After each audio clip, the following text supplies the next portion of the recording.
Ho ho ho, di penghujung akhir tahun Desember 2022, Sterindo kedatangan speaker dari brand Stack Italy.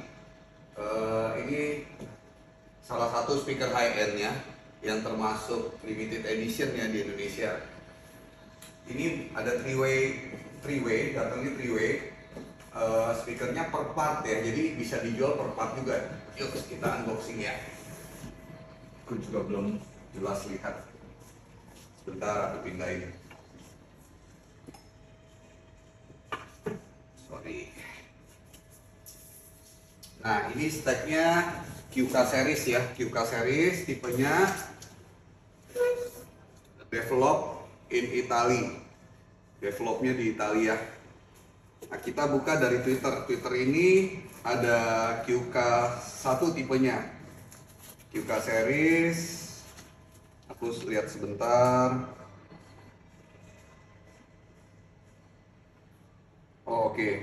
Ini salah satu Twitter dengan sensitivity tinggi. Jadi kalau kita cuma punya prosesor M itu kuat banget.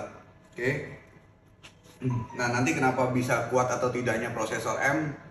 Next video deh saya bagi tips untuk pemilihannya speaker dan prosesor M. Oke, untuk sekarang keren banget Twitternya, bobot juga. Jadi ini CNC ya, di CNC housingnya ya, chambernya. Nah ini sudah ada terminasinya ini udah tinggal kita solder tanpa ngerusak komponen-komponen bagian dalam Twitter seperti kabel dan voice coil. Untuk bagian jaring, ciri khas speaker high-end, ini tipis banget jaringnya, tapi kuat. Dan ini jenisnya bukan metal ya, ini aluminium. Oke, nah terus soft dome-nya juga tipis banget, jadi ini ciri khasnya speaker high-end. Terus sudah ada coating di dome-nya supaya tahan terhadap cuaca panas. Jadi sudah heavy duty ya, sudah heavy duty. Oke. Di sini kelengkapannya ada housingnya Twitter. Nah ini housing ini biasa saya pakai dulu, ada bukan dulu, sampai sekarang itu ada satu merek speaker yang pakai ini. Oh udah discontinue. Nah dia seperti ini, kita tinggal tempel di panel seperti ini. Di kiri ya, kita bisa angle mau seberapa. Keren banget kan? Ini QK seriesnya, QK1. Oke, kelengkapan lainnya normal, ada buku manual. Nah, kita masuk ke QK3. QK3 ini midrange ya. Midrange, aku lihat sebentar speknya, aku juga belum lihat. Sensitivity-nya cukup tinggi. Jadi ini juga bisa pakai prosesor M. Oke, nah ini midrange-nya. Oh, sudah dilengkapi dengan grill. Grillnya keren banget. Ya ini aluminium. Ini aluminium. Oke, ininya juga aluminium, bukan plastik ya, CNC. Bukan metal ya, light banget. Jadi memang ini ciri khasnya cover speaker high end. Tipis banget tulang-tulangannya. Terus untuk midrange, oh tuh sudah dilengkapi juga dengan gasket. Jadi bedanya barang Eropa itu udah dipikirin, salah satunya udah dipikirin. Dia sudah siapkan gasket, jadi kita nggak usah di sini bikin aneh-aneh gasket dari karet sendal atau apa segala macem. Ini udah ada. Terus nah bahannya dulu ya dari depan ya, midrange-nya. Oke, ini bahannya paper. Ini bahannya paper, jadi salah satu bahan yang cukup netral untuk kuping semua orang ya, cukup familiar dan bisa masuk hampir semua selera audiophile. Ini rubber, jadi tetap awet ya. Diecast. Nah, magnetnya neodymium. Juga nggak lupa ini ada ventilasi di voice coilnya. Jadi mengingat udara apalagi kita di Indonesia tropis ya, panas. Jadi di housing terus kena pantulan dari kaca panas, nah ini pelepas panasnya. Jadi udah dipikirin semua. Nah biasanya speaker ini banyak yang nge-rebrand. Jadi ini merek A, terus di rebrand merek B, C, dan D. Nah, khusus satu ini bukan rebranding ya. Kenapa? Diecast-nya ada stack, ada emboss stack. Kelihatan nggak? Ya, ini ada emboss stack, ini juga ada emboss stack. Jadi ini nggak mungkin bisa di rebrand karena kalau emboss ini mereka harus pesen molding ini khusus. Jadi nggak mungkin molding ini molding jadi terus di emboss, nggak mungkin. Ini emboss bukan di laser. Beda kalau di laser itu saya punya diecast ini terus saya laser di sini. Stereo ultrasound itu bisa, tapi kalau di emboss begini keluar nggak bisa.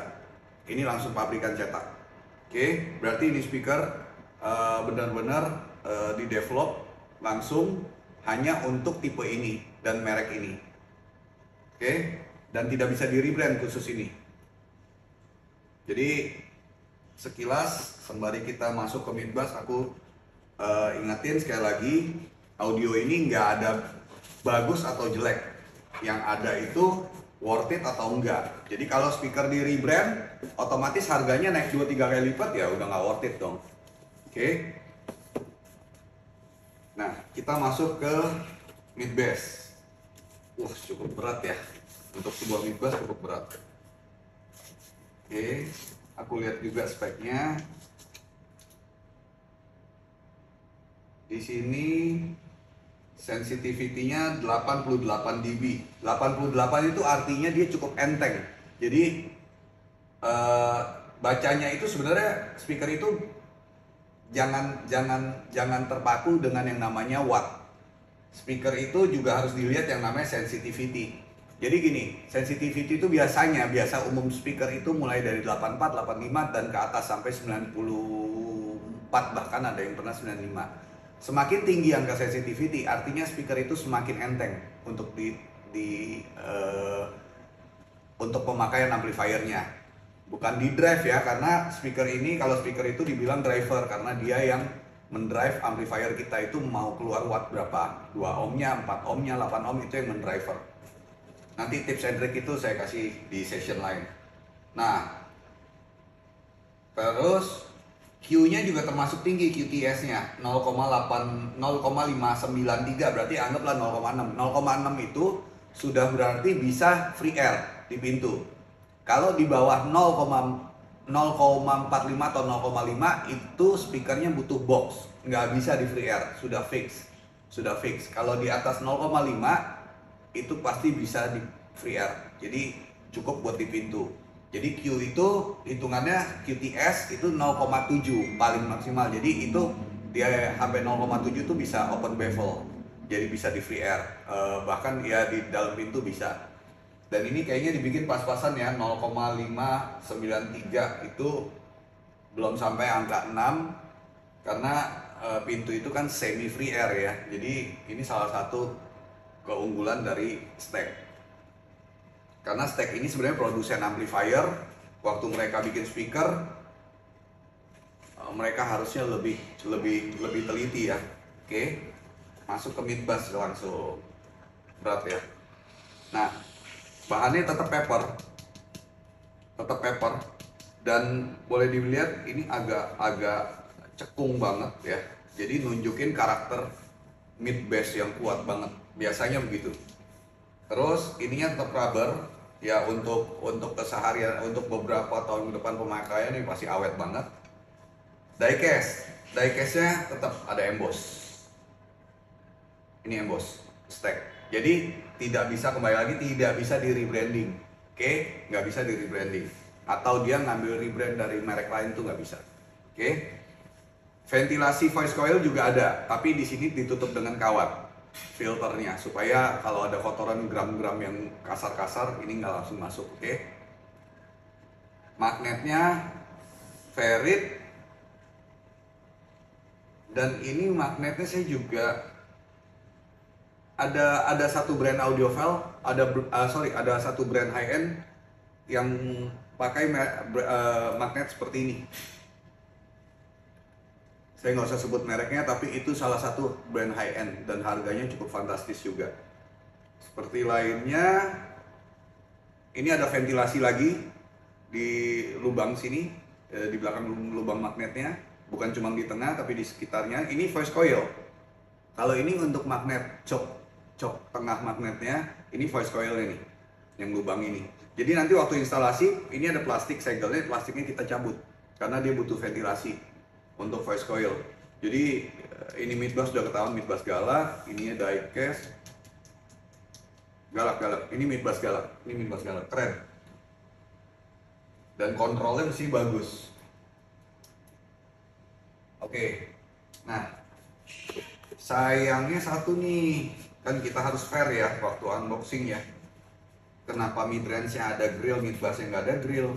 Tapi nggak apa-apa kan, kita biasa pasang tempat OEM ya. Kalau jarang ya, karena kalau bukan pembelaan sih, tapi ya mungkin masuk salah satu dari yang mereka pikirkan. Ini masuk ke tempat standar, kita nggak butuh grill. Kalau dikasih grill, head cost-nya tinggi lagi. Jadi trade-in ya. Sedangkan grill kita jarang pakai, jarang bobok ya. Kalau bobok baru kita pakai, itu nanti kita tinggal beli kan, gampang. Oke, rasanya unboxing stack speaker QK series ini cukup sekian. Di lain kesempatan coba saya install, nanti saya akan info reviewnya seperti apa. Tapi ini mestinya galak banget, bagus, midbassnya bagus. Dan midbassnya itu bisa sampai 7 kilo loh. 7 kilo itu berarti midbassnya bisa jadi 2-way. Oke? Jadi jangan ini ya, spek-spek ini mesti tahu, jangan cuma dilihat wattnya doang. Dari frekuensi respon, sensitivity, dan QTS. Jadi ada 3 yang penting. Frekuensi respon, QTS, dan sensitivity.